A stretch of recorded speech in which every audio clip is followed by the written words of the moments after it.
Hello friend, आता हे मुरमुऱ्याचे पोहे करून दाखवणार आहे तुम्हाला. हे मुरमुरे भिजवून ठेवले. आता ह्याला पाण्यातून काढते आणि 15 मिनिटात फोडणी टाकते. अगोदर 5-15 मिनिटं अगोदर भिजवून ठेवायचे असे. आता ह्याला पिळून काढायचं. हॅलो फ्रेंड, माकी रसोईमध्ये आपले खूप खूप स्वागत आहे. आज मी तुम्हाला हे चुरमुऱ्याचे पोहे करून दाखवते. चुरमुरे मुरमुरे तुमच्याकडे काय म्हणतात ते बघा. ह्याला चिवडे करतात ना, त्याचे चिवडा करतात त्याचा आहे हे. आता आपल्याला हे ना ह्याच्यामध्ये लागणारे लसूण, कांदा, हिरवी मिरची, कढीपाला, कोथिंबीर. मी कोथिंबीर पावसाळ्याच्या दिवसात मागवत नाही म्हणून माझ्याकडे कोथिंबीर शिल्लक नाहीये. आता ह्याला असं पिळायचं आणि असं ह्याच्यामध्ये काढायचं. असं काढून ठेवायचं सगळे चुरमुरे. कांदा चिरायचा, लसूण ठेचायचा, थोडा अद्रक ठेचायची आणि परत ते पोहे तयार करायचे. आणखी ह्याला उशीर आहे करायला. ह्याच्यामध्ये थोडे डाळे टाकायचे, मिक्सरमधून काढून थोडे शेंगदाणे टाकायचे. आता हे काय असे काढून ठेवले, ते थोडं साहित्य ठेवलंय त्याच्यासाठी. आता हे सगळं काढून घेते आणि नंतर फोडणी देताना दाखवते. मी शेंगदाणे टाकले, तर आणखीन काही टाकलेलं नाही ह्याच्यामध्ये. सगळं ह्याच्यामध्ये टाकणार आहे. फक्त ह्याच्यामध्ये 2 चमचे पोहे होत आल्यावर, म्हणजे पोहे अर्धे झाले की त्यात साखर टाकायची. आता हे काही काकडी घेतली, हे कांदा आहे, हे फुटाणे डाळ्याचं पीठ आहे, इथं हिरवी मिरची आणि कढीपाला आहे. आता फोडणी आलेली आहे माझी.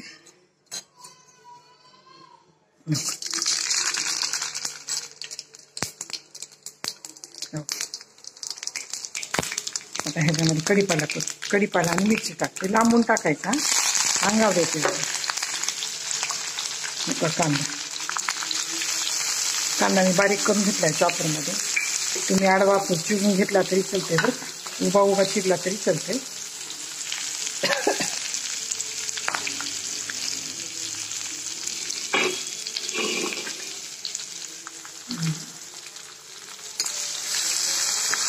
तेल तुम्हाला टाकायचं तेवढं टाका. माझ्याकडे तेल कमी खातेत, मी तेल कमी टाकले. कांदा चांगला भाजता आला, थोडा अर्धा भाजला की त्याच्यामध्ये काकडी टाकायची.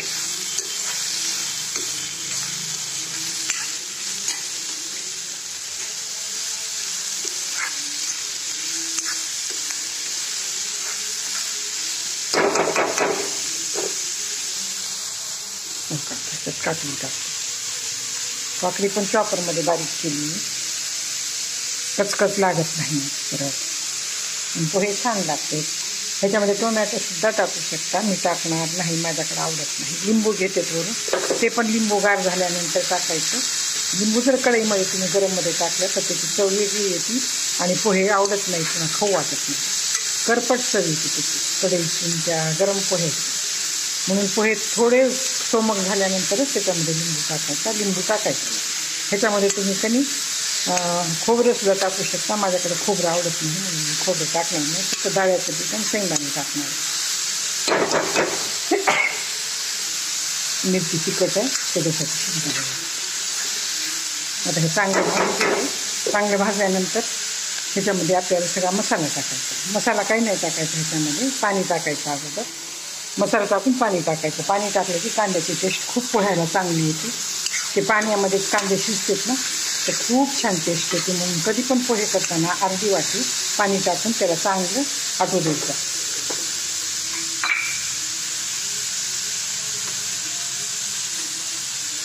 आता हे चांगले भाजत येतात. आता ह्याच्यामध्ये थोडं मीठ टाकणार आहे. मीठ टाकलं की गोल्डन कलरवर क्रिस्पी चांगले भाजतात आणि लवकर तयार होते. पण आपण मीठ टाकलं हे लक्षात ठेवायचं. तुम्ही जर नाही लक्षात ठेवलं तर त्याच्यामध्ये मीठ जास्त कुणी खायचं नाही. आता हे बघा, जास्त भाजायचं नाही, करपट भाजायचं नाही. करपट भाजलं तर पोह्यामध्ये चांगले लागत नाही. आता ह्याच्यामध्ये आपल्याला मसाला टाकायचा. हळद टाकायची. मसाला म्हणजे फक्त हळद टाकायची ह्याच्यामध्ये. मीठ टाकलेलं आहे आणि धना जिरे पावडर. आता ह्याच्यामध्ये पाणी टाकायचं आपलं.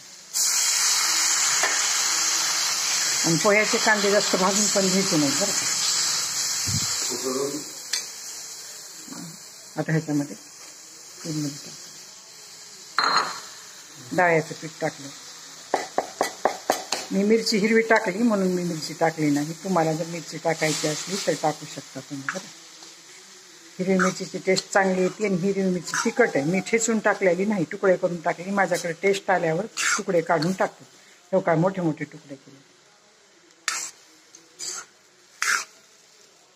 आता ह्याला चांगलं शिजवून घ्यायचं. आणखीन ह्याला अर्धी वाटी पाणी लागतं.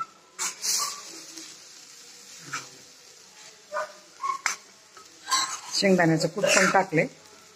मोठा शेंगदाण्याचं कूट टाकायचं. खूप चांगले लागतात बरं का. आता ह्याला पाणी टाकते थोडं आणि झाकून शिजवते. झाकून शिजवल्यानंतर पोहे चांगले शिजते. पाणी द्या.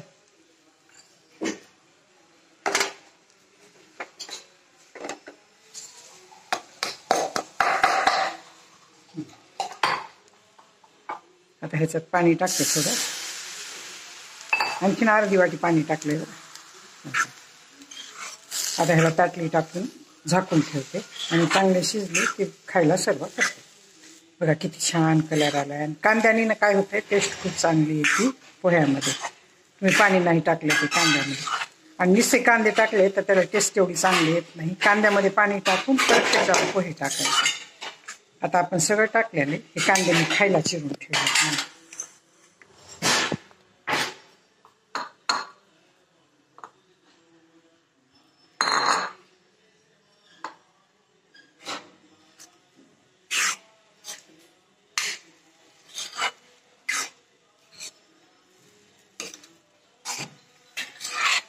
आता ह्याला झाकून ठेवतो. बस टाकली तुझे. आता ह्याला झाकून ठेवलं की टेस्ट छान येते आणि ते पोहे पण चांगले शिजते.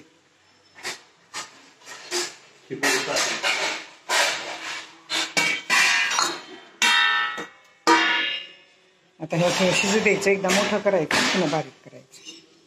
आता शिजल्यानंतर ह्याला सर्व करायचं. ह्याच्यात साखर विसरली होता, सॉरी, मी साखर टाकणार आहे. आता बघा माझे पोहे तयार झाले. तर तुम्हाला ह्याच्यावर टाकायचं असलं तर शेव फरसाण टाकायचं असेल तर दही टाका, चिंचेचं पाणी टाका. तसं करून खावा. माझ्याकडे साधे खातात म्हणून साधे दाखवले तुम्हाला. आता लिंबू घ्यायचे. खाताना लिंबू घ्यायचं. कढईमध्ये लिंबू पिळायचं नाही, चव वेगळी लागते पोह्याची. माझे जर हे चुरमुऱ्याचे पोहे केलेले आवडले असते तर सबस्क्राईब करा, लाईक करा, बेल आयकॉन क्लिक करून कमेंटमध्ये मला सांगा की तुम्हाला माझे पोहे कसे वाटले. काकडी आणि कांदा टाकला. धन्यवाद.